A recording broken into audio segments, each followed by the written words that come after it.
welcome back, Aces, to another X-Wing Battle Report. I'm Brian. And I'm Ethan. Today we have Sam with Vader, Predator, Advanced Targeting Computer, Title, and Engine Upgrade with Chiraneau, Kallus, Palpatine, Expose, and Experimental Interface. And Matt is flying Brobots with B and C. He's got Crackshot, Glitterstim, the IG-2000 title, auto thrusters, fire control systems, and heavy laser cannon. You can always see big ships moving up. They're so fast sometimes. Oh yeah, especially with that boost. Absolutely ridiculous, the places that you can get with those IGs. It's why I love C. The ability to boost and then get an evade on top of that is so efficient. You just get a lot out of that. I really wish that IGs could take juke. Oh man, that would just be ridiculous. Yeah, that's kind of why I want it. No, you can't have that. It's too broken. Yeah, I suppose that's a good thing for the state of the game. But yeah, those heavy laser cannons, I think, are going to be a real hard check to that Chiraneau build. Yeah, I really love heavy laser cannons on IGs. Just having that 4 dice all the way up to range 3. It's so great. It's just a really big boon for these ships, and they can do a lot of damage with them. Yeah, really expensive. They are very expensive. It's nice with your fire control systems and that crack shot. You're almost guaranteed to take out, a more nimble ship like Vader. At least getting a little extra plink damage in there. Well, and with B's ability, you don't really care about whiffing on the dice too much because you'll get another attack, and this time you'll get rerolls with it. Yeah. All it does is make you better. This is a bold gamble by Matt trying to sloop around the advancing decimator. Did not work out very well. I think it was a bit temeritus. Yeah, I'm not really sure what he was hoping to accomplish there, because I don't think you got a pretty decent idea of where Chiraneau's going to go. I mean, any one of the 2 banks and his 2 or 3 forward. I guess if he would have gone 3 forward, he would have been alright, but otherwise he just would have been bumped facing the wrong direction. I guess here he's just bumped and stressed. And facing the wrong direction. You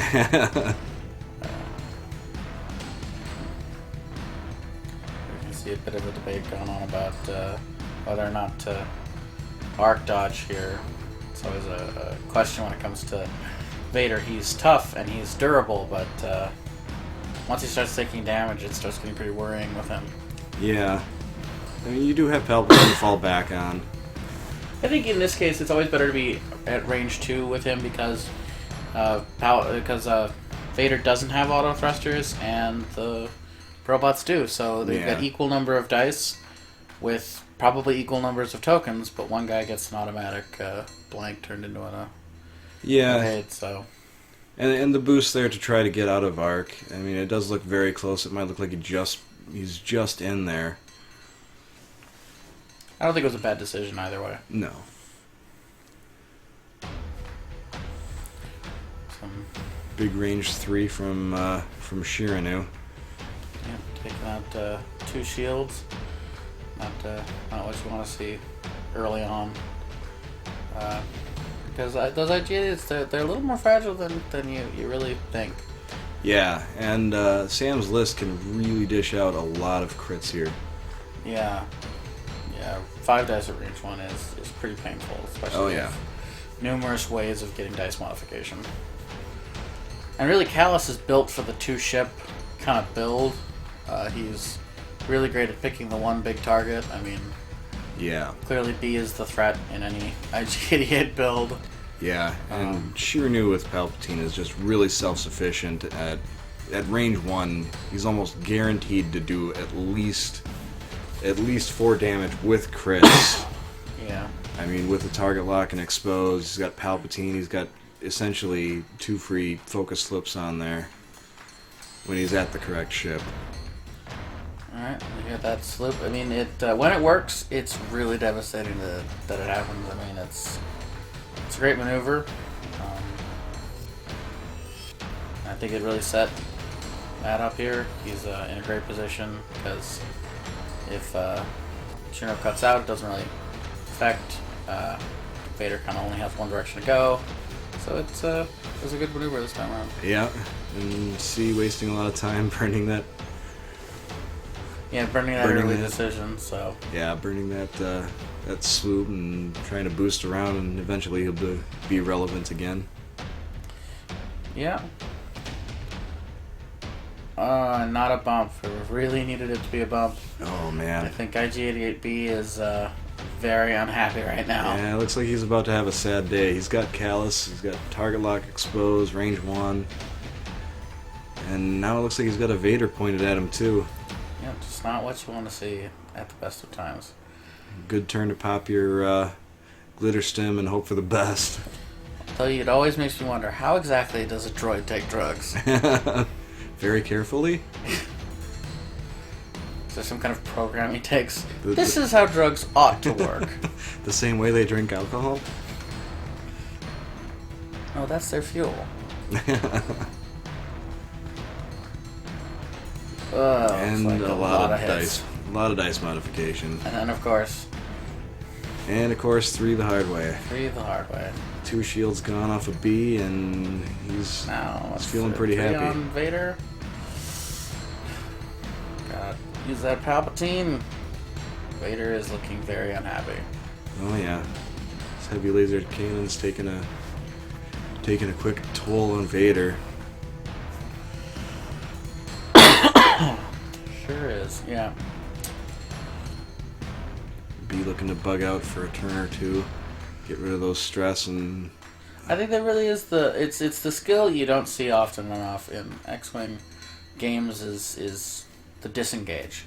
Yeah. Especially with big ships. I mean, certainly the IG-88s are some of the most maneuverable ships you're ever going to find, but they're so big, they have such a big footprint, sometimes you just got to bug out and come back. yeah, it's really hard to do. It's almost counterintuitive. You just really want to stay in there, especially if you're flying a lot of real nimble fighters all the time. You really just want to be right in the thick of things and be at range 1 all the time. And with the IGs, you really can't pull it off. And if you're going against like a big swarm list, something like that, it can be really hard to just bug out with them and disengage. Yeah, and here I think we have a slight error on Sam's part, pulling a white maneuver on a stressed Vader. Yeah. Especially with 1 hull, this is not good. Yeah, it's going to be a sad Vader, I think. Yeah. Because still getting 1 evade, and now the IG's pulling that target lock over, and that's almost certainly going to be a dead Vader. He's just got 2 in there. But it's enough. Goodbye, Vader.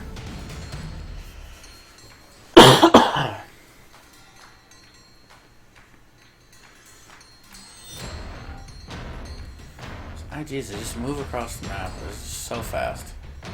It's great. But at the same time, I mean, they can kind of slow things down a little bit with that 1 forward. Yep. If they want to.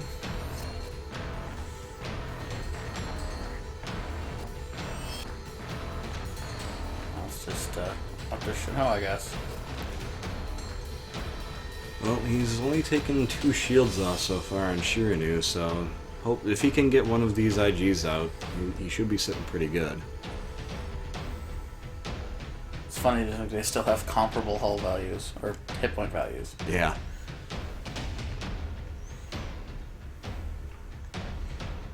Three damage, 4 damage, Another crit. Palpatine.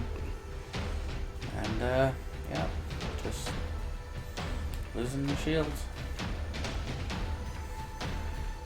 Range 2 going back at Chiraneau.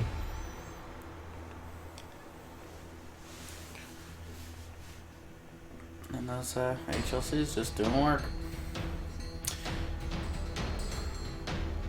This was an interesting maneuver on Matt's part.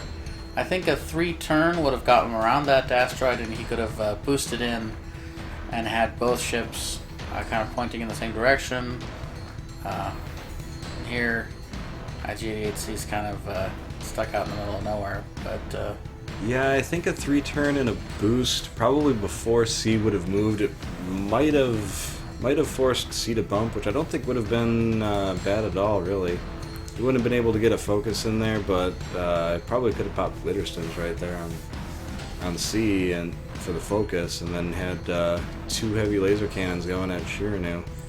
Yeah, I think when you're fighting a big ship like that with the kind of damage output it has, you really need to have your ships pointing at the same direction as much as possible. Yeah, I think the IG is going to be dishing out more damage on Chiraneau than Chiraneau can push back, but that's certainly not a ship you want to get into a whose gun is bigger fight with. Well, even if you're confident of your victory, in a tournament, your ultimate score is going to be highly dependent on how many ships you lost. So yeah. So you don't want to take extra damage if you don't have to. Yeah.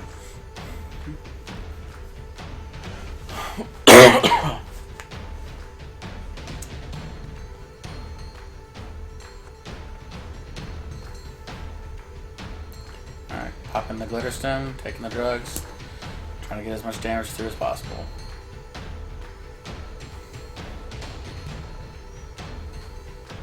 Yeah, Matt probably could have planned a little bit ahead and gone with an evade token instead of that extra focus there if he was going to use Glitterstims, but... Yeah, sometimes you just don't think that far ahead. You're so caught up in the battle. Yeah.